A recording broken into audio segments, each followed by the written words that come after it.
Simon & Schuster Audio presents The Ministry of Time, a novel, written by Callie-Ann Bradley, read by George Waitman and Katie Lung.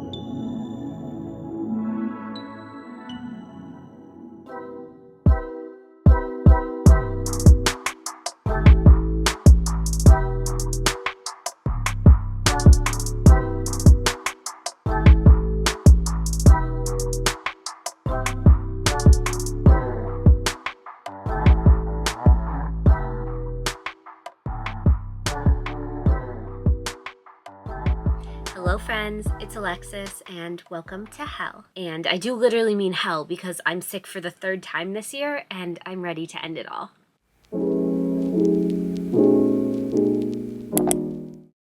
So yes, happy day one of JANTE'S Inferno to those who celebrate.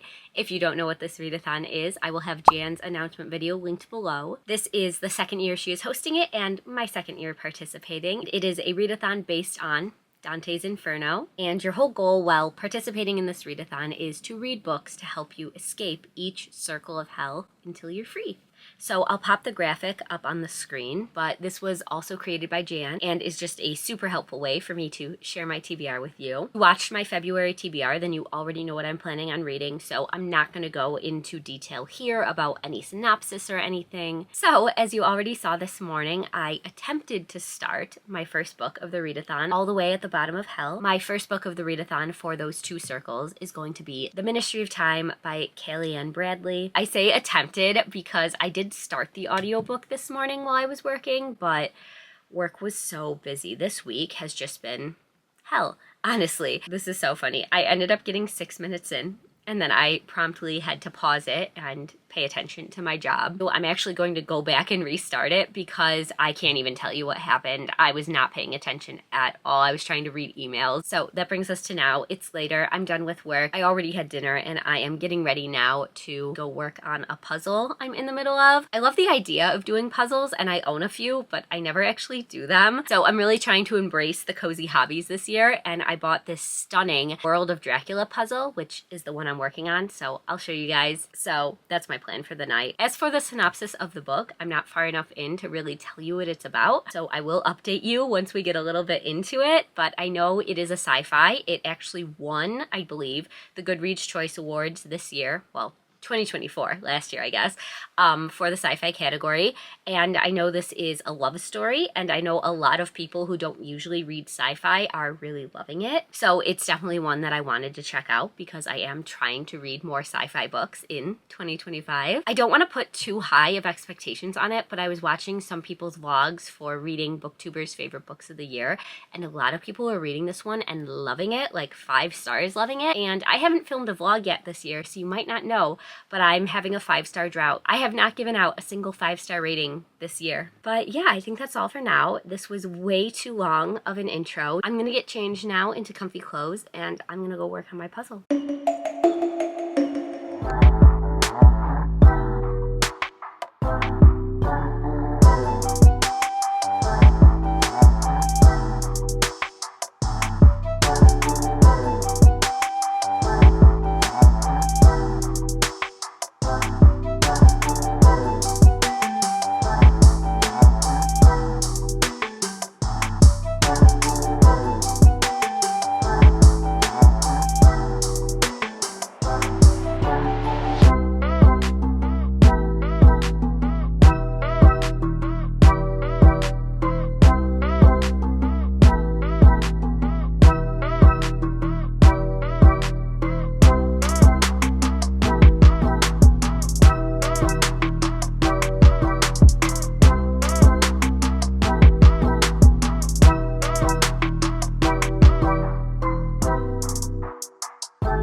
Hey. What are you doing?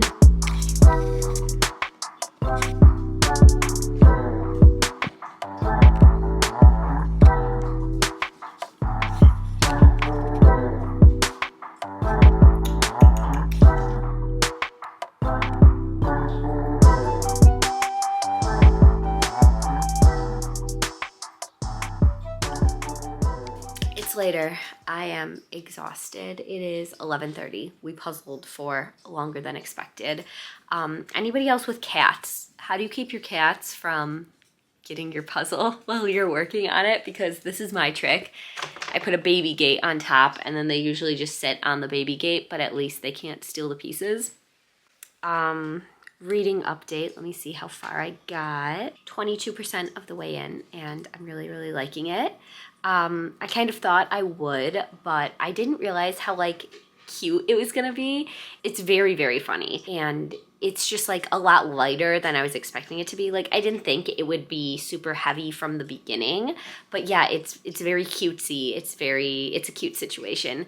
There is this woman that, and I'm tired, so this isn't gonna be a great explanation, but this woman works for this agency, and basically they're testing out time travel, and they've brought back a bunch of these historical figures that died in the past. So they plucked them out of the past and they brought them to the present time because they're just kind of trying to do some tests and stuff. And this is like an ethical way to do that, because like if something goes wrong and they die, like they're already dead in the past. So you know? And then our main character's job is to she's assigned one of these historical figures from the past, and she has to kind of teach them about modern life. So it's just very cute, the interactions, because he's living with her now. And I'll have to give you more information about him tomorrow because they explained who he is, but I cannot remember.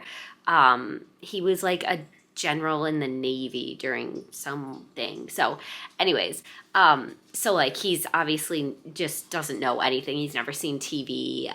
He's not used to women wearing pants. So it's just really funny the way that she's describing things to him and the way he's reacting and the questions he's asking her. Like I keep like laughing out loud listening to this. It's actually really, really reminding me of My Roommate is a Vampire, I think was the name of it. I read it late last year, loved it. And it was the same kind of concept. You had this vampire who was ancient and he wasn't really aware of anything modern. And then he enlisted the help of a roommate to teach him about modern life, and they end up falling in love. So like, those are the kind of the vibes I'm getting. Like, I don't know if this is a romance. I wouldn't be surprised if it turns into that. But yeah, so far not really reading super sci-fi. Like the time travel talk has been very minimal. It is sort of just like a cutesy romance where like they're getting to know each other and she's teaching him about life, and it's funny. And so yeah, that's that. I am going to go get into bed now, so I will talk to you tomorrow when I will hopefully have time to continue this while working. And yeah, the goal for tomorrow will be to definitely finish our first book.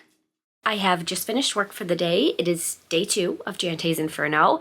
It is Friday, and it's officially the weekend, so we can finally get some reading done. A little bit of a slower day today, but not really. I listened to the tiniest bit of the book. Where did I get? I listened to like 2 more chapters. Okay, like 3.5 chapters, because I was in the middle of chapter 7. Chapter 7 was an hour long.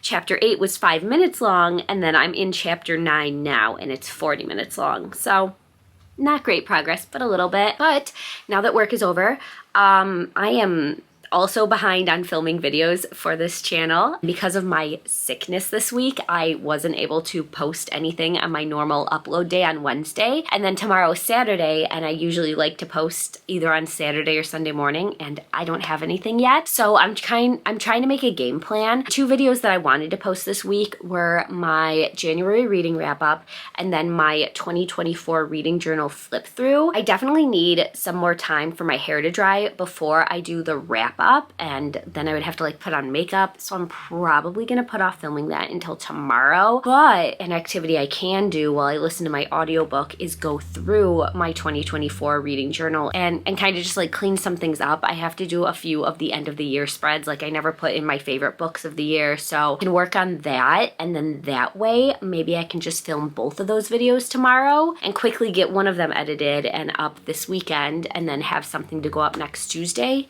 is my plan. Anyways, long story short, that was all to tell you that I'm gonna be listening to my audiobook while working on my journal a little bit. But I wanted to tell you I had a revelation while listening to this short little bit. I realized who our guy is. So I told you last night that I couldn't really remember who he was. So they've been calling him the expat. They've been calling all of the people from history expats. But he is actually, hang on, let me pull up the synopsis. Okay, he is actually Commander Graham Gore. They're also calling him 1847 because that's the year he was from. And he was on Sir John Franklin's doomed 1845 expedition to the Arctic, which there's a book and a TV show based on this. If you've ever seen or read The Terror by Dan Simmons, I think is the author. I loved that show. It was so good. And it's about this Navy ship that gets stuck in the Arctic. They're like looking for a passage somewhere. Maybe I should just look up the synopsis for The Terror. Hang on. The Terror is about the men on board HMS Terror have every expectation of triumph. As part of the 1845 Franklin expedition, the first steam-powered vessels ever to search for the legendary Northwest Passage, they are as scientifically supported an enterprise as has ever set forth. As they enter a second summer in the Arctic Circle without a thaw, though, they are stranded in a nightmarish landscape of encroaching ice and darkness. Endless cold with diminishing rations, 126 men fight to survive with poisonous food, a dwindling supply of coal, and ships buckling in the grip of crushing ice. But yeah, that was just a really cool connection I was able to make. Like, wait a minute, they said The Terror, like that ship, like that show I watched. So that's fun. Still just enjoying the book. We're still sort of trying to figure out, like, there's something going on. Like, something's not right with the Ministry of Time. I don't trust them. I feel like they're not being honest with our people, like what this program is really about. So I'm getting a little nervous. I just want the best for all of our expats. They're so super sweet. They have no idea what's going on, and it's so funny to watch them like interacting with modern stuff. So like our main character showed him Spotify last night, and it was so cute. So of course he like asks for like this classical piano piece to be played, and he's like, I can play it again like as many times as I want. And she's like, yeah, do you want me to play it again? And he's like, no, that would be disrespectful. Like, what? It was so funny. There was also an interaction where he asked her what a DILF was. Like, this is just like smile on my face, giggling, like I'm just having a really good time. And I'm very nervous because I don't think it's gonna stay as lighthearted as it currently is. First of all, we need more sci-fi because it's not very sci-fi heavy yet. And then two, I feel like there's gonna be something heartbreaking at the end, right? Because like that's what makes a book a favorite, when it really like touches you and crushes your heart and everything. So totally expecting to be sad at the end of this, and I will be so pleasantly surprised if that doesn't happen.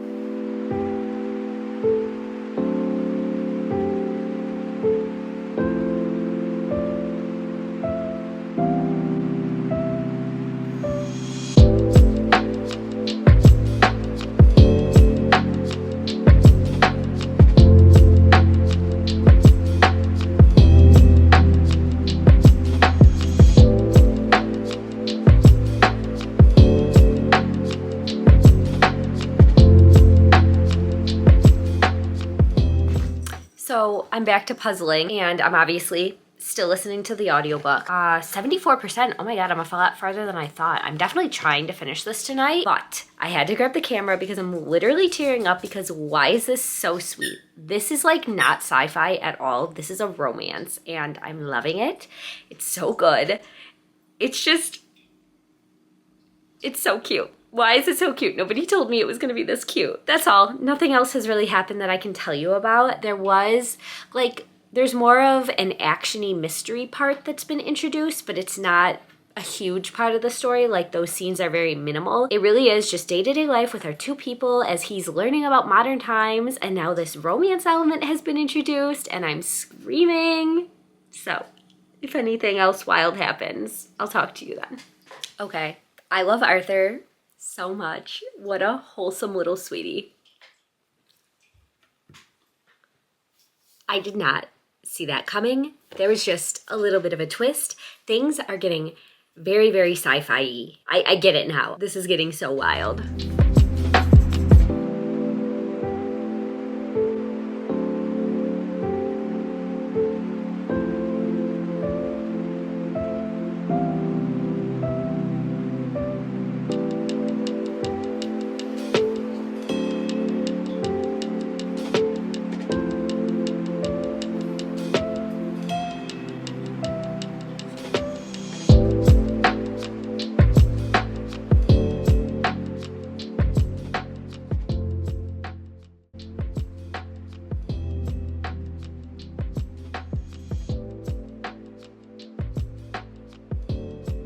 The last piece.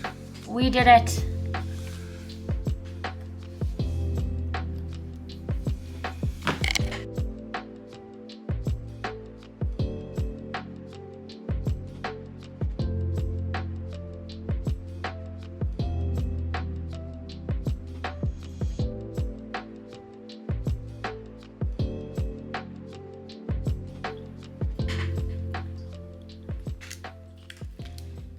I finished.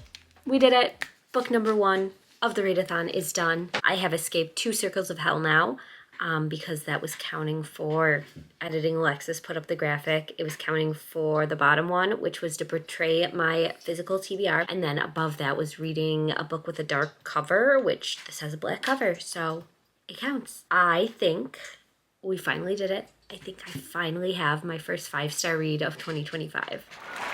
Like, it's just not fair to give it anything else. Like, it's obviously 5 stars. It's like basically a perfect book. Like, I don't even have any notes. I can't even think of like, oh, this could have been better. Like, no, it was perfect. I'm so excited. I'm so happy I read this. I almost cried, but I did not fully start crying, just teared up a little bit. It definitely, like, it hits so hard towards the end when like stuff starts happening. It's so fast, but it doesn't feel rushed. It feels just like the perfect amount of time was spent getting to know the characters, and then the romance part, and then like the actiony sci-fi bits at the end, and then the mystery just is wrapped up so perfectly. Like that very last line, it was so good. It was so good.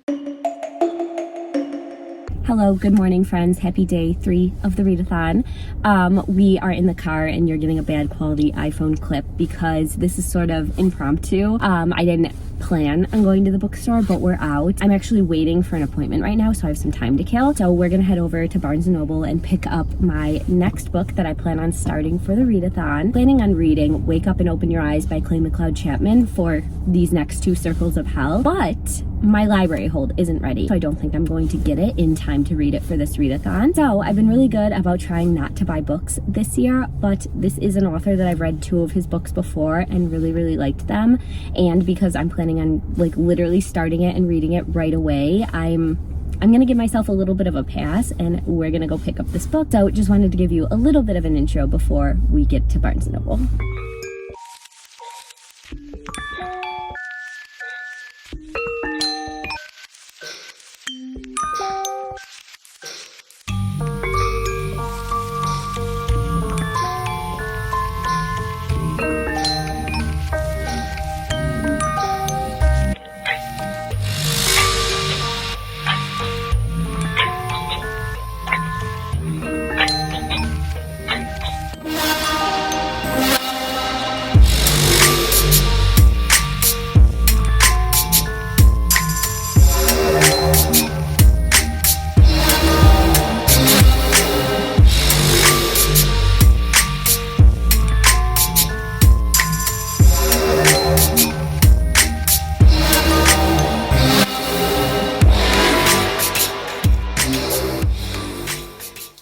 I just read the entirety of part 1, which was a little bit. It was 67 pages. Wow. What an opening to a book. That was so brutal, so violent, so gross, but like in the best way, like exactly the kind of horror I really like reading. I really should have been filming my reactions to this because they must have been hilarious. I'm pretty sure like my jaw was just on the ground for like half of this. Like, if this is how the entire book's gonna go, this is gonna be incredible for me. Like, this is already looking like 5 stars. I'm gonna hold up the dust jacket instead of the blank hardback. So far in this, we are following a man named Noah, and it opens up and he's going through the very real experience that I'm sure a lot of people are having right now, where his parents are becoming people that he doesn't really recognize. He isn't agreeing with their views lately, and a lot of what they're kind of repeating to him is stuff that they're seeing on the news. Specifically in this book, it's a channel called Fax News, which you know what that stands for. And so what ends up happening is Noah starts getting calls from his mother in like the middle of the night, like 3, 4 a.m. And she's leaving these super long weird voicemails telling him that he needs to wake up and open his eyes. It's almost time, like December 20th, it's almost time to wake up and open your eyes. And just like all this other terrible, hateful stuff. So he finally gets fed up with these voicemails, and they start to get just like more intense. They're kind of scaring him a little bit.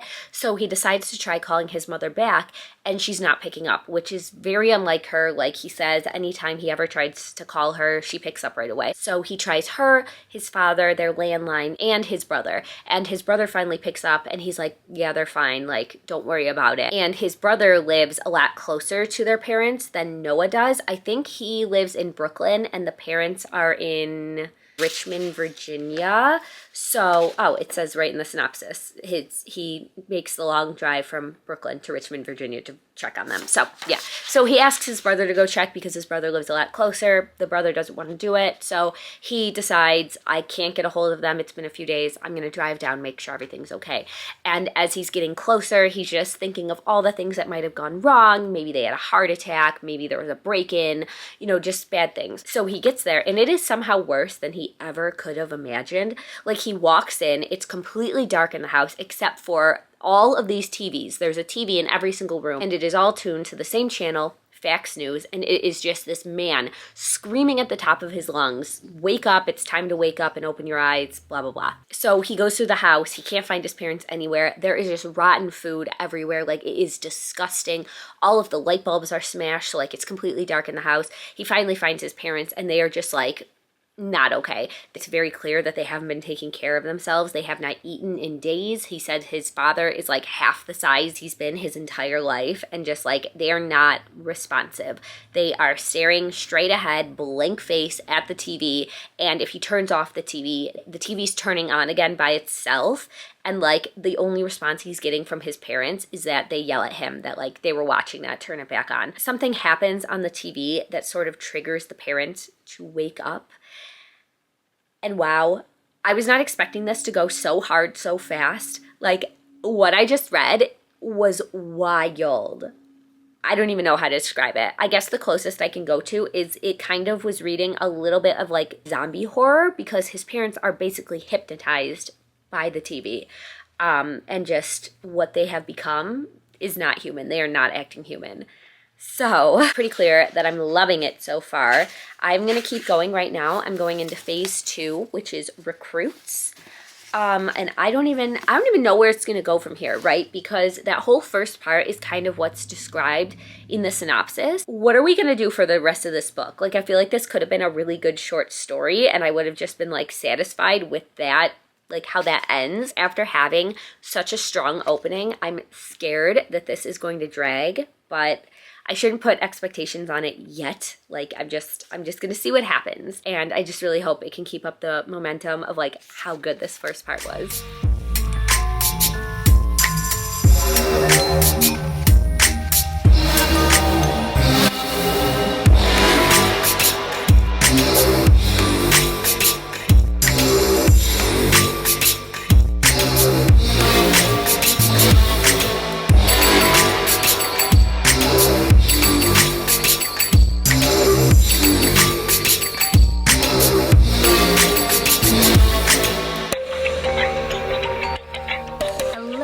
Good afternoon and happy day 4 of JANTE'S Inferno. So, as you already saw, I was reading at a coffee shop this morning, and I'm obsessed with this book. I'm loving it so much. So I knew I wanted to update you one final time before I finish it, because we are very, very close. Like, oh my God, wow. I barely have any left of this. So I spent yesterday, when we weren't running around doing errands, basically just reading this. I put it down a few times, but like, this really is a book that you can just get sucked into, and I would pick it up and like suddenly, 50 pages had flown by and it felt like no time at all. I was just totally like engrossed in the story, and I'm loving this. This is definitely my favorite book of his. Yeah, like hands down my favorite book of his so far, which is just incredible to find a new author, and just every book you read from them, like it gets better and better. Like you can see their writing evolving, and like, I love this feeling. I love it so much. So part 2, I was a little nervous, like I told you going in, because I didn't know where the story was going to go. And we actually kind of went back in time slightly with part 2. So part 1 is all about Noah and his parents and finding them. And at this point, I don't know what to call it. I guess the apocalypse, the Great Awakening is what they're calling it. That has happened. So he walks in and his parents have been awoken and they're not themselves anymore.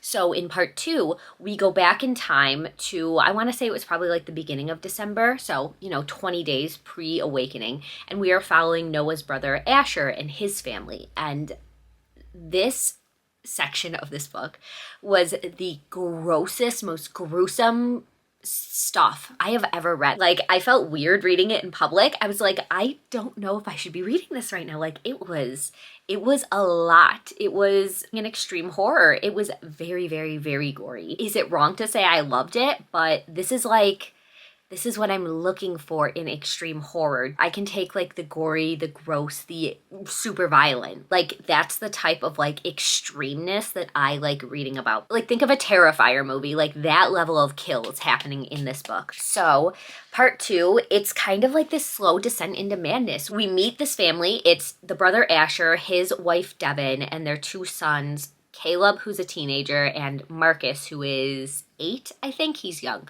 So it's this picture perfect family. The husband is the provider. The wife is on like mommy Instagram, like all those influencers and stuff. She's just trying her best taking care of her family. And then you obviously have this teenage boy who is on the internet. And it just shows like almost how like easy it is to get like sucked in and indoctrinated into this cult of hatred. Maybe I shouldn't say easy, because like obviously me and a lot of other people can see how evil that way of thinking is. But for a family like this, they just think they're doing the right thing for their family, and they're not. They're letting their hatred win, brainwash them into believing the garbage that Fox News is spewing. This is doing such a great job of like showing you their point of view. Not that I agree with them at all, but it's just like, it feels so real. He is doing such a great job at writing realistic characters. I should warn you, one thing about specifically section 2, and I don't know if the whole book is like this because I haven't finished part 3 yet,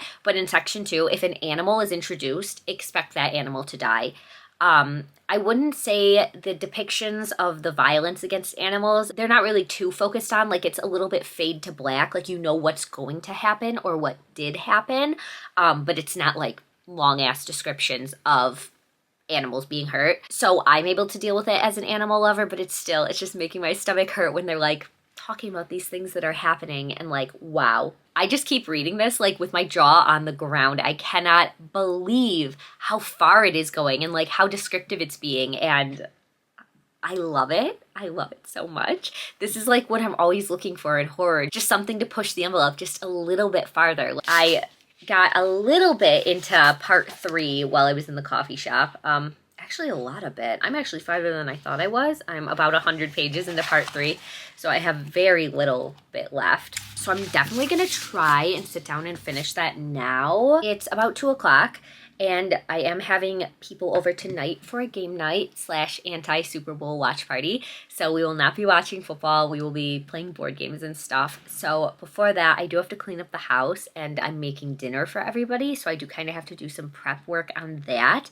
But I'm thinking it's early enough that I'm just going to sit down and finish this real quick and then do all my stuff I need to do. So far, part 3, it's just like, I was worried about it not keeping up the level of gore or the level of violence, the momentum that the first part had, like so strong. No, it absolutely has. Like, somehow it's even gotten worse or like better, depending on how you want to think about it. Like, the violence somehow keeps just increasing in this story, and these kills are wild. And on top of that, there's even this little bit of humor thrown in, which it feels so wrong to be laughing at things in this book and these horrible, terrible deaths and acts of violence that are happening to these people. But like, the way he is writing these scenes with like these little commentaries from these characters is so funny. I'm so impressed so far. This is like my perfect horror book. We have super brutal depictions of gore and violence that is fun in a twisted way. We have social commentary, and then we have this humor thrown in that it's just so enjoyable. It's so readable. Like, I just want to flip the page and see what's going to happen next. And I'm having such a fun time. So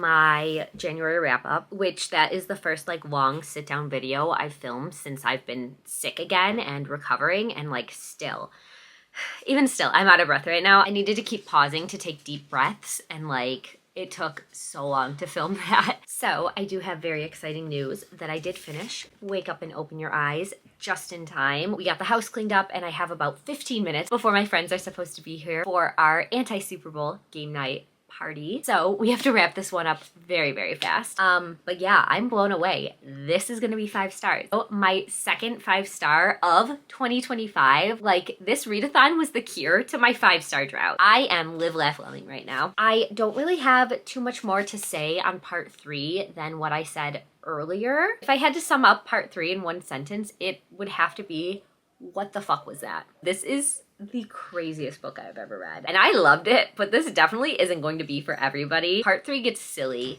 This author does not take himself too seriously, and I can appreciate that. I just need to talk to Clay McLeod Chapman and ask him if he's all right and like what is going on in his head. I love this book. I mean, I love it. It's nothing I'm saying makes sense because this is such a mindfuck of a book. I have to go get ready for my party now, and I'll probably be too tired afterwards to pick up my next book, but tomorrow for sure we will be moving on to the next book of the readathon. Hello and good morning. It has been a few days since we have talked because I have been in a life slump. I have been so insanely busy. I have not been reading. I have not been doing anything except for working. And then when I'm done with work, I'm so exhausted from how just busy work has been that I've been like just watching TikToks all night. So I'm breaking that cycle right now. I am being productive today. So I am currently working. It's actually 1 p.m. I said good morning. It still feels like the morning because I am still sipping my coffee. But yeah, we're gonna have a good productive day. So far today, I finished editing and uploaded my January wrap up, which was just like a big part of the slumpiness. It was taking me so long to edit this video. But yeah, I had to jump in and talk to you because I have been making my way very slowly through the favorites. I actually picked up the audiobook this morning. I'm listening on Spotify and I only have like an hour and a half left of listening hours before I run out for the month. So I'm just using what I can while I work today, and then goal is to definitely read as much as possible physically when I'm done working, but I have made it further than this. I am on chapter 22 right now. Okay, chapter 22 sounds a lot more impressive than it is because these are really short chapters, but like I'm only 115 pages in. So definitely have a long way to go with this book, but I thought it was finally time to give you like an introduction of what this book is. This one, of course, is the newest release by Lane Fargo, and just everybody is talking about it. I was not really interested in reading it because I knew it was about figure skating until all of the amazing, incredible reviews started coming in, and people were saying it was just like Daisy Jones and the Six by Taylor Jenkins Reid.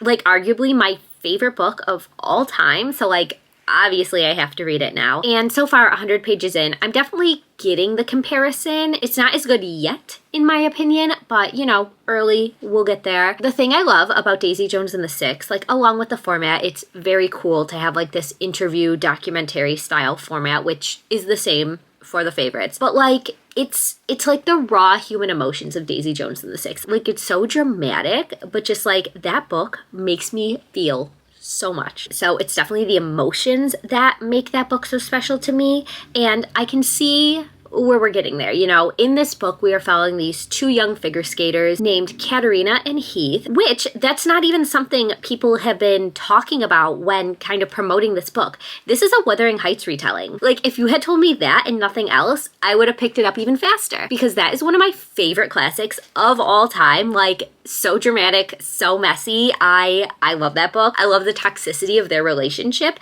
and I'm definitely seeing it in this. It's really funny that so far I'm actually really liking our female main character, Katerina, or they call her Kat in this, and I cannot stand Heath, whereas in Wuthering Heights, I remember liking Heathcliff. I can't remember exactly how I felt about Kathy, but I know for sure I wasn't as annoyed with Heathcliff as I am with Heath in the favorite, because that's why I had to pull out the camera, because I am so annoyed with him right now. Ugh. He's making this book not enjoyable right now, so he better get it together. But I'm all over the place. So going back to the beginning, it's about these two figure skaters, and we really meet them before they're anybody in the figure skating world. They are just starting out. They both come from not great backgrounds. Kat's parents have died, and she basically has no money until she turns 18 and gets her inheritance. And then Heath was in the foster system, and the only way he could stay to continue figure skating with Kat and not move away was to like leave his foster parents' house. So he is unhoused at the beginning of this. He is staying at Kat's house when he can, and then when her brother catches him and kicks him out, he like stays in this like stable behind their house. Again, very Wuthering Heights. So far in the story, a lot has changed. They've kind of been discovered. They went to this competition and they met these other figure skaters that are more well known, have been competing longer, have won competitions, and they get invited to go to a training camp in California. So like it seems like we're finally to the part where their dreams are going to start coming true. They're going to start getting recognized and getting better at skating. But I've already definitely seen a shift in their relationship. So in the beginning, Kat and Heath were like inseparable, like the best of friends. They're also sort of dating. What they have is a way more intense connection and relationship. Like I don't think they'd refer to each other as boyfriend and girlfriend, but they are each other's person. So Lane Fargo is just doing a really, really great job of really like capturing that relationship that Kathy and Heathcliff have in Wuthering Heights, that it's like a deeper connection than just dating, like literal soulmates. And with everything changing, you can definitely see that it's more Kat's dream to be this super famous figure skater, and Heath is really just going along with it because it makes Kat happy. And I definitely feel like that's gonna start getting in the way of their relationship. Kat is continuing to grow, and I feel like Heath is almost holding her back. Like he doesn't really want anything to change between them. He's happy staying in their hometown and just skating at the local ice rink as long as he gets to be with her. And now that they're going to California and making these new friends, he doesn't get her all to himself like he's always been used to, and that's what's annoying me about it. Like if you really love somebody, you want what's absolutely best for them. So in this case, I feel like he really should be more supportive of Kat's dreams. If Heath doesn't really want to be a figure skater, like I'm sure Kat could find a better partner. Like nobody's forcing him to do this, you know? But at the same time, I feel like he needs to follow his own happiness. Like he is way too concerned with just like whatever Kat wants is what we're gonna do. So it's just definitely a very messy, dramatic, toxic, entwined relationship that they have. And I'm definitely really interested to just see where this goes.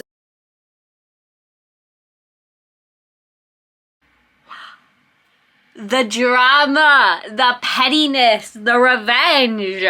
Oh, we are in. We are in. This is getting so good. This is so messy. We love a petty king. We love somebody who's motivated by revenge. His love for me hadn't been motivation enough to reach his full potential. His hatred, though, that made him capable of anything. That is how I live my life. Revenge is motivation enough to do anything. These are exactly the kind of characters I like to read about. It's literally been like 1 minute since I updated you last, so yeah. Gonna keep listening. Gonna eat my pasta I just made for lunch, and I'm having a great time. It is so late and I'm exhausted. Like literally, I have just been reading nonstop, and I swear I blinked and 6 hours has passed and it's now midnight. So I'm about to get into bed and I'm going to keep reading a little bit more. Like that's how much I have left. I have absolutely devoured this book. I cannot stop. The chapters are so short that even for like the last like 5 chapters I just read, I kept saying like, okay, after this chapter, I'll get up and I'll go brush my teeth and get into bed. And then I would read another one because it was so short and it's so addicting. And I just need to know what's going to happen next. This book has me feeling every possible emotion. I am so upset right now. I'm very mad at some characters in this. Basically, you can't trust anybody except for Garrett, and he is absolutely my favorite character. And then after him, I do really like Katerina. I feel like you're probably not supposed to because she is written to be unlikable. She's very competitive and just very not like what you would expect an Olympic figure skater to be. Like, she's not humble. She knows she's good and she's not shy about it. And I love it. I love that so much. She is so strong. And I would also compare it a little bit to Gossip Girl because it does have sort of like, it takes place in the early 2000s. So it's right when like so it is talking about how like gossip blogs were really, really popular then, and that Heath and Kat were like sort of the first celebrity athletes. I'm gonna try my hardest to stay awake and read as much as I can, but like, yeah, I'm definitely finishing this one first thing tomorrow, if not tonight. Crowded places, feel it sinking in. Lonely faces, say you need a friend. No matter the distance, I will always be there. No more inhibition, I'll show you I care. You've been lost and alone in the city of lights, I know. Getting hot, feeling low, and it's out of your control. I'll keep this update short because you can probably barely hear me over Dan washing the dishes anyways. But I finished. I think in my heart I have to go with a 5-star rating. Like, these are some unlikable characters and I don't agree with everything that they did in this, but like, to get that sort of emotional response from me, 5 stars. So I'm gonna go get ready, pick out my next book, and I'll talk to you more about my final thoughts on this when I have a few more minutes to process. Hello again, friends. It is quite a bit later. As you can probably see by now, it is dark outside. It is 6:41 at night. And I have not been sitting here all day. I have moved. Not much though, because I have made incredible progress reading our next book. But before we talk about that, I want to give my final thoughts and wrap up The Favorites by Lane Fargo. I think, like I said earlier, I have decided to just stick with a 5-star rating. The only reason I'm struggling with this one is I did not agree with some of the things the characters did in this, and I'm not like completely happy with the ending, but like I struggle with that a lot, right? Because like, just because the character didn't do what I would have done, does that mean I should like bring the rating down? Because like, I don't need my books to be like exactly what I would have done, but I am sort of mad at what they did, but I still really like the story. So yeah, I think I'm overthinking it and I'm just gonna go with a 5-star rating. Like, it was close enough. As a Wuthering Heights retelling, I love this, except for maybe the ending. I would have changed that a little bit to kind of match the original story a little bit more, but everything else, A+. It really, really had the childhood best friends to rivals to enemies to lovers. Like, that's what I want. When I say I want enemies to lovers or rivals to lovers, I want this kind of hatred. I want the hatred that drives you to do whatever it takes to get revenge on this person, and this did it perfectly. I'm so blown away by like how juicy this drama was. Like, this was truly like watching like one of those super dramatic tell-all documentaries that comes out years later, and like, that's the point, right? That's what it set out to do, and it accomplished that. I'm somebody who doesn't care at all about figure skating. Like, the only time I've ever really watched it was during the Olympics, and this had me wanting to like get more into it, to feel the love for a sport the way these athletes did. I think people are right. If you're a fan of Taylor Jenkins Reid, I say give this one a try. It very much had the Daisy Jones and the Six vibes, along with Carrie Soto is back with like the sports aspect, but it was written so realistically that I kept wanting to put the book down to like look up these like skating routines they were talking about. So that means we have escaped another 2 circles of hell. So this counted for circles 5 and 4 of hell. There was a conflict in the synopsis that intrigued me. That, of course, was the mention of Kat and Heath breaking up and like stopping competing, and a book you acquired recently. I did buy this at the end of January from Book of the Month, so that's that. And now moving on to the next 2 circles, a food or beverage in the cover/title and a 5-star prediction. I did decide to stick with the original TBR plan, and I started Pineapple Street by Jenny Jackson. I'm so happy to tell you, I've already made it 50% of the way through. Like, Who is she? A reader? What? This is quite a big jump from going from that juicy drama-filled story to what I thought was going to be more on the dramatic side, but it really hasn't been yet. So in this one, we are following a very, very wealthy family. They live in New York City, and we're mainly getting told the story from these three female perspectives within the family. First up, we have Sasha, and she actually wasn't born into the family. She married the eldest son, Cord. So from her, we're getting the outsider look at this family. She's invited to all these parties and she's not really accepted because, you know, she wasn't born into the money. She actually, in an early scene in the book, was mistaken for the catering staff, and everybody at the party was handing her their dirty dishes and stuff, just super disrespectful. And she feels a little out of place with the family, which really doesn't help because Cord's two sisters, they do kind of alienate her. They don't really talk to her. It doesn't seem like they really care about her opinion, and they're just not treating her like family. So that's been going on with her. And then next up, we are following Darlie, and she is one of the siblings. She was born into the family, and she has married an outsider named Malcolm. And the few interactions we've gotten with him is he also feels like an outsider, so him and Sasha kind of hang out with each other at the family parties. They get each other. They just kind of gawk at the ridiculousness of this family's wealth. So I like him. Darlie is fine. I'm actually surprised at how much I am liking her. I went into this thinking that I wasn't gonna like any of the wealthy family members because that's just the very eat the rich mentality that I have going into things. But Darlie's been okay. She's pretty decent. She seems more down to earth than I was expecting. With her chapters, we're getting a lot of just tired motherhood. She's a stay-at-home mom, and she kind of just feels unfulfilled in life. She kind of feels like an embarrassment that she went to college and she got this degree, and now all she does is take care of her children, which is nothing to be embarrassed at all. Being a stay-at-home mom is hard work. I would never do it because I recognize that is a hard-ass job. But yeah, that's just kind of what she's expressing in her chapters, is that she wishes she had this job to go to like her husband does. So that's her. And then the youngest sister is the most spoiled of the bunch. She is Georgiana. She is giving really rich girl sheltered vibes.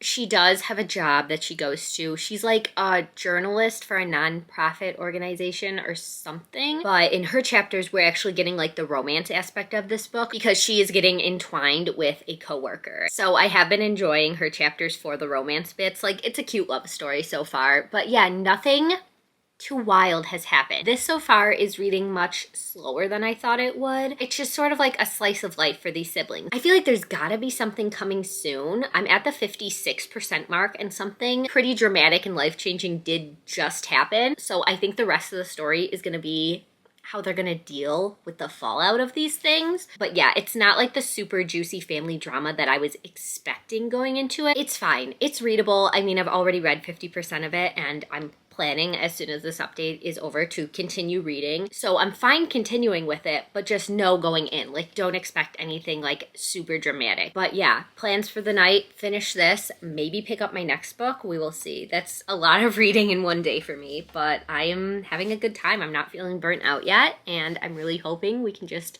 finish this readathon off strong. I'm still very nervous about trying to finish Flawless by Elsie Silver in one day tomorrow on the last day of the readathon.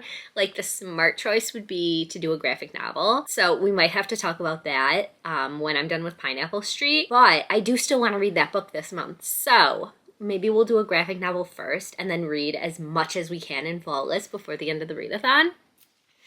Okay.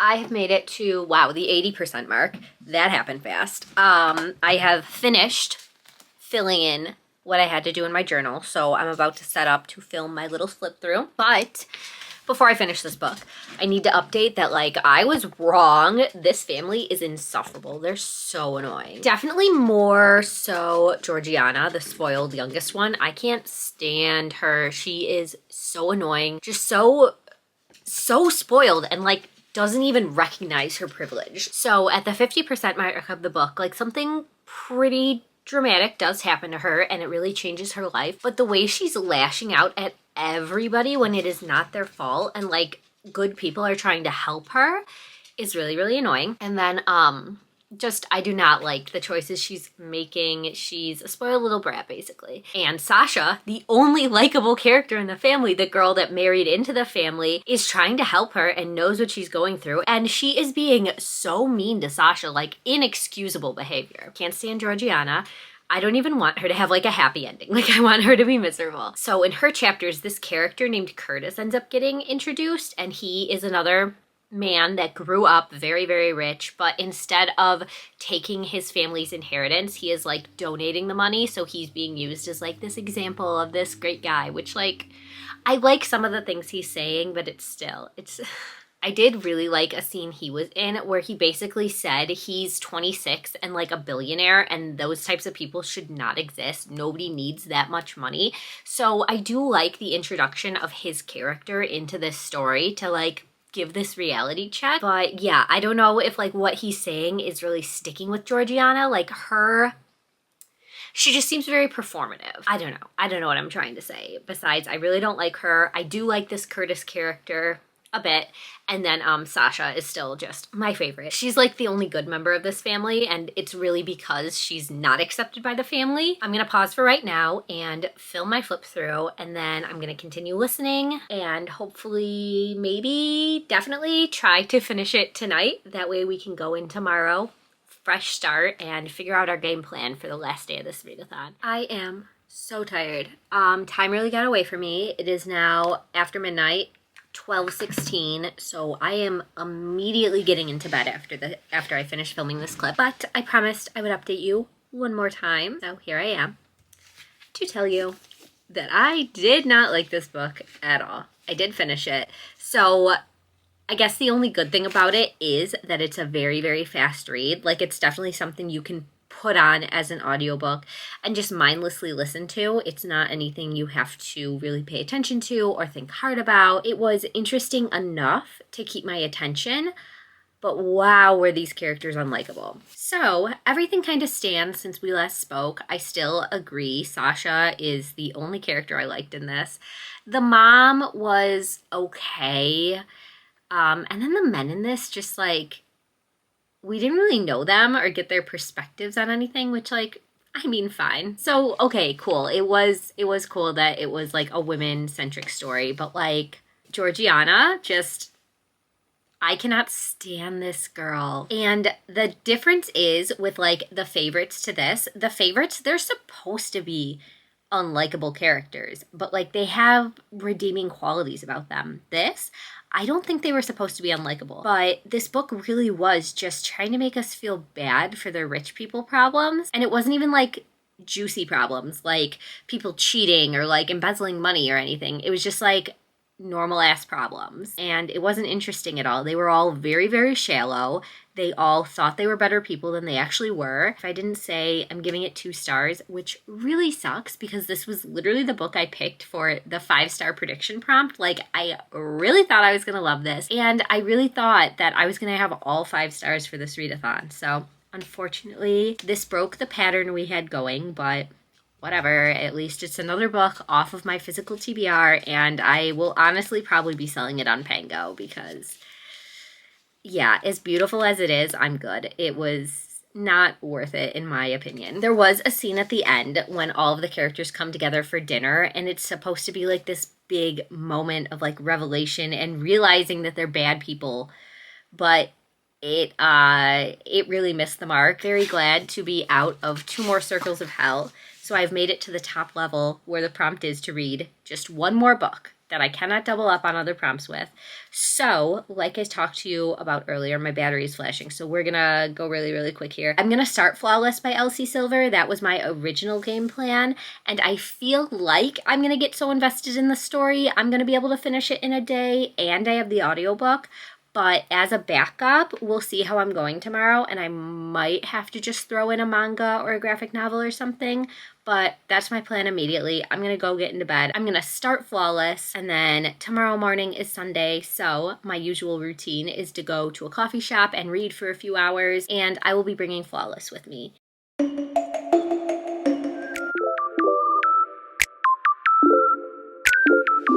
Hello, and happy Sunday, and happy last day of JANTE'S Inferno. It is actually Sunday evening, and I've just been having a very cozy, very productive day. So first thing this morning, I got up and I washed my hair and I blow dried it, which like, can we just take a minute for the hair? I swear nothing makes me feel better than like a fresh blow dry. So did that and then went out to coffee and spent about an hour, hour and a half there reading. And of course, like I told you last night, I brought Flawless with me, and that is what I've been reading all day. So I have actually, at this point, made it to the 267 page mark. Like, what? What? I'm so proud of myself this weekend. I am doing the damn thing, getting this readathon done. And obviously, we are using the Cowboy Frog bookmark because that's literally why I have him. I use him whenever I read a cowboy romance. So you might be thinking, wow, you must be loving that book to read it so fast. And honestly, that's why it took so long to update you. I kept waiting to like it. And I'm happy to say it happened. Like, I do like it more now. But the beginning of this, basically until they get together, it was very cringy to me. So back up to what this book is about. This is about a bull rider named Rhett, and he is like the bad boy. He has a bad reputation. It actually starts sort of ridiculous where he is overheard like before an event talking about how much he hates milk, like milk, and thinks it's disgusting. And one of his biggest sponsors is like milk. So this big like drama unfolds about them dropping him like as being his sponsor because he says that he doesn't like drinking milk. It's so ridiculous. It's so ridiculous. But anyways, this leads to his publicist, his lawyer, agent, his agent. His agent assigns him a babysitter to basically clean up his image, to watch him, make sure he doesn't get into any more trouble, say anything stupid, lose any more sponsors, basically. And the babysitter happens to be the agent's daughter. So we meet Summer, that's her name. And of course, you know where it's going. They fall in love, get into a relationship, whatever. At the point I'm at, they have not said I love you yet. Like, we just started getting into the spicy scenes, and the spicy scenes are good. They're enjoyable enough to read. They're not super cringy. It was like everything before that was kind of making me cringe. I don't know why. Just like their flirting and their banter up until this point, because it is sort of a uncomfortable situation, right? Like, she is basically his agent. Like, he is her client. And so it was a lot of back and forth, like, are they, aren't they? And of course, it wasn't professional for Summer to be getting into this relationship like this. So I think that's what was bugging me about it, is I was just thinking about like Summer's job. And it's like, are you really gonna throw this away just because it's like a hot cowboy bull rider? Definitely my favorite scene so far has been when Summer sees him bull riding for the first time and like starts enthusiastically like cheering and clapping for him. Like, that was really cute. But besides that, I just wasn't really swooning over Rhett. But the way he treated her during the spicy scenes, that started to get me. I started to like him. So, the other thing about this, why is it always the cowboy's dad that's like the sweetest freaking character there's ever been? Because it was the same in the Rebel Blue Ranch series. Like, I fell in love with their dad so hard, and it's the same in this. Like, he is such a sweetheart. He instantly welcomes Summer into his house and his family, and they're like talking over breakfast every morning. Like, he is so cute. At this point, this is still looking at like maybe a 3-star for me. I really, really hope the ending like changes my mind because I do want to love this series. But yeah, at this point, nothing too special.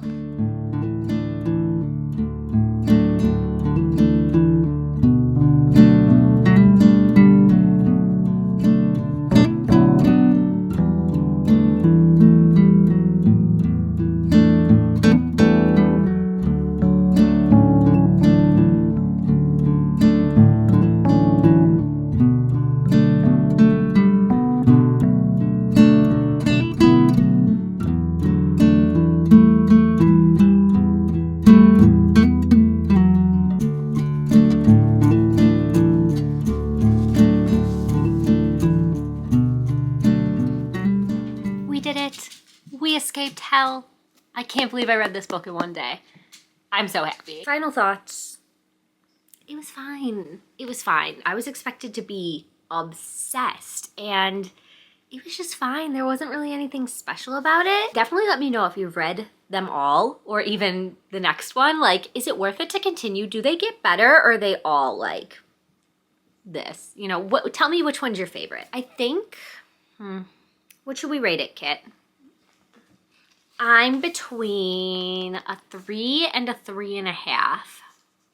I think I'm gonna go with a 3. It just like, there was nothing special about it. It was fine. It was enjoyable. Nothing mind-blowing about it. Just a very basic romance. But to close this one out, we should review everything we read this week, which means I should go get some books. So hang on, I'll be right back. Okay, I decided to move down here to do our final wrap-up of the 5 books I read this week. 10 days. I think the readathon went 10 days. Starting out in the very bottom, for the first 2 circles of hell, we read The Ministry of Time by Kellyanne Bradley. And yes, I went out and got a physical copy because I really liked it. And I actually think Dan would really like it too. So I wanted a copy for when he's interested in reading it. For the next 2 circles, I read Wake Up and Open Your Eyes by Clay McLeod Chapman. This one was 5 stars. Wow. Still blown away by this. This was such a wild time. Next up, we had, of course, The Favorites by Lane Fargo, another 5-star read. We had such a good thing going here. For the next 2 circles of hell, Pineapple Street by Jenny Jackson. Unfortunately, not a book for me. This one got 2 stars, I believe, and I have decided I'm gonna be selling it. And then To Escape Hell, the final circle. Of course, we just finished Flawless by Elsie Silver, but that is all for now, friends. Thank you so much for watching. I know this was a long one, so if you made it this far, please leave me the fire emoji down below to represent hell and Jante's Inferno, of course. I hope you read a good book today, and I will see you soon in my next one, literally starting right now for Romantasy-a-thon. Bye.